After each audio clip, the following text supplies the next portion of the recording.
कहिए से कहरी है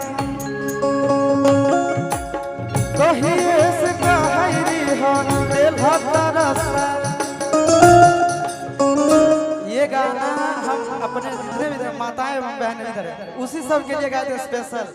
बहुत ही अच्छा गाना था कि कहिए से एक औरत कहती है अपना पति से क्या कि कहिए से कहरी हो दिल तरसा एहो बनमुआ हो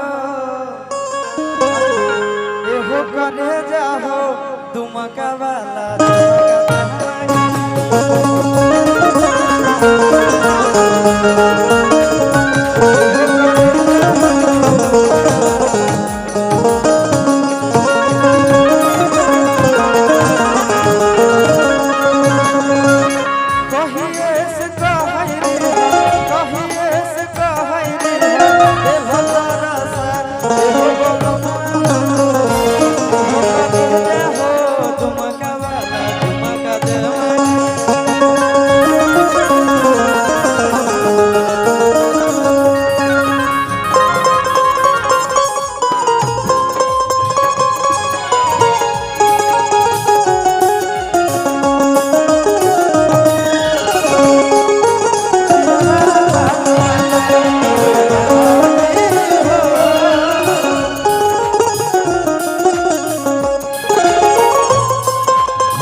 आप लोग इतना एक बार हो जाए क्या हमारो मन नहीं लग रहा है इतने देरी से।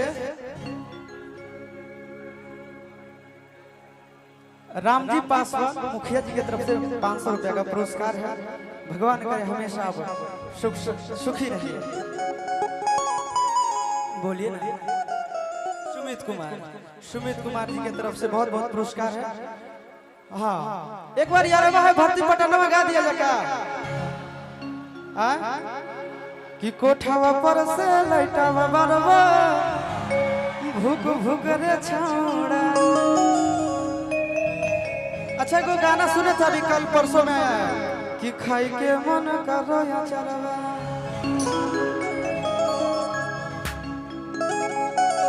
कि अगे भोरे भोरे आज कैले ही फोन अजीत यादव जी की तरफ से बहुत बहुत पुरस्कार कि अगे भोरे भोरे आज कैले ही फोन आए ते जरूरी रहो काम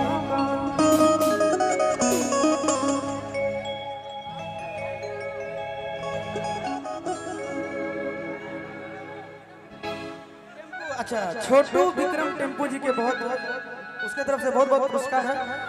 चलिए आओ गाने की ओर कि अगे भोरे भोरे आज कैले ही फोन आए ते जरूरी रहो काम तो लड़कियां कहती है कि अरे चेकअप डॉक्टर से करावे नहीं अरवा खाई के मन करो चरवा।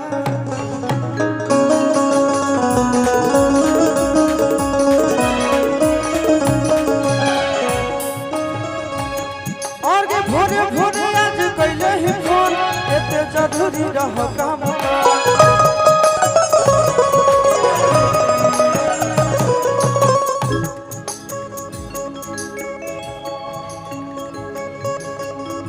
भाई रुको हो नाम नहीं के सुनाई पड़ो।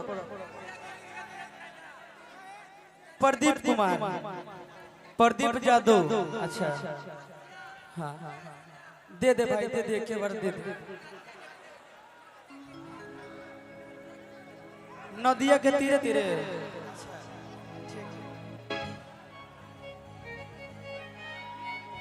विक्की विश्वकर्मा जी के तरफ से बहुत बहुत पुरस्कार। गाना का फरमाइश एक ठो